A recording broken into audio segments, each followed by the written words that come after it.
Hello, welcome back to my channel. I thought I would do a little review on some of the stuff that's in my everyday makeup box. I forget to update you guys on products because I don't generally do empties videos because I don't go through stuff terribly fast.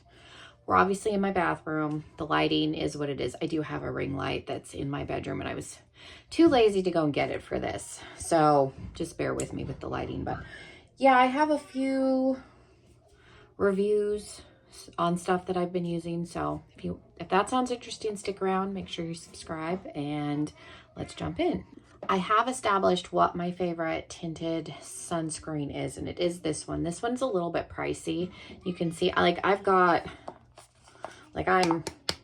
at the bottom of the, it looks like it's up here. It's not. I'm like really shaking this to try and get it all out. I got a good deal on this when I first bought it. I got it for like 10 bucks. I think Walmart had it on a flash sale. It's about 30.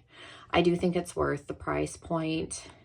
I like the finish. It gives you a little bit of coverage. It's a little bit of glow. Like, it's not a lot of coverage, but it's enough that it evens everything out. It wears nicely. I can sweat in it. It doesn't break up or look weird. An alternative, I think it's behind you. One that I don't mind, but I don't like as well as that, is combining like the CeraVe and the e.l.f. This has a little bit of coverage. I feel like the e.l.f. is just glowy, so I'll mix these two together to kind of emulate this, but I don't like it as well as this. I think this has more of a gel consistency, so I think it's just a textural thing, but they work in that capacity. So I did order another one of these. It is coming, but if I run out before it gets here, I can mix these, so I do have that as a backup.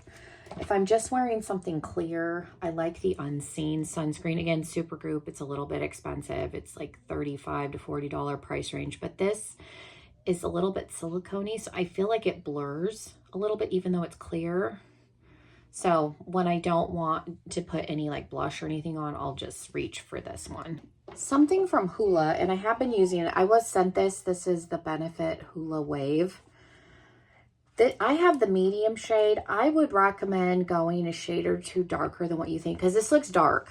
And I really had to build it up just to get the little bit that you see. It's pretty thin in terms of formula, and it's not overly pigmented, which is normal for Benefit. So I would go darker than what you think you need if you're somebody that doesn't want to have to build it up. Like I said, I was able to get it to a good depth level, but I did have to dip in like 3 times. Another, like, I dip in with a brush. An easier thing to do would probably be to put your finger in there and then put it on, and then you wouldn't have to dip in as many times. But yeah, this is definitely something that you can go darker than what you think just because it's not super pigmented. I said it's a good product. I don't love it as much as their Quickie Contour Stick. I wish they would bring this back. This is a mini. I have a backup because I get these on Poshmark when I see them. Like, I'm almost out. I have another mini waiting in the wind.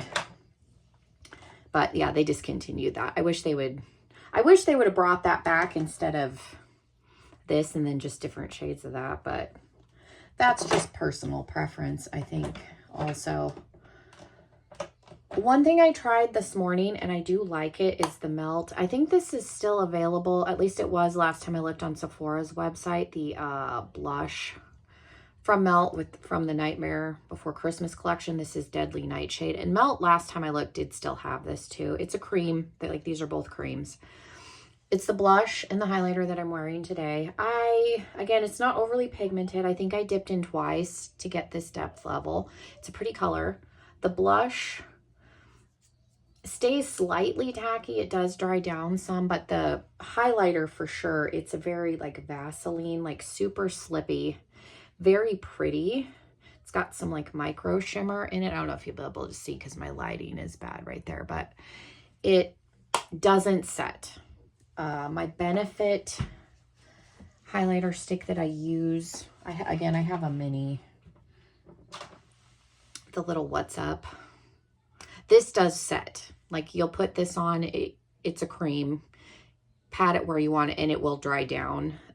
This is like a thin Vaseline consistency, which it doesn't bother me any.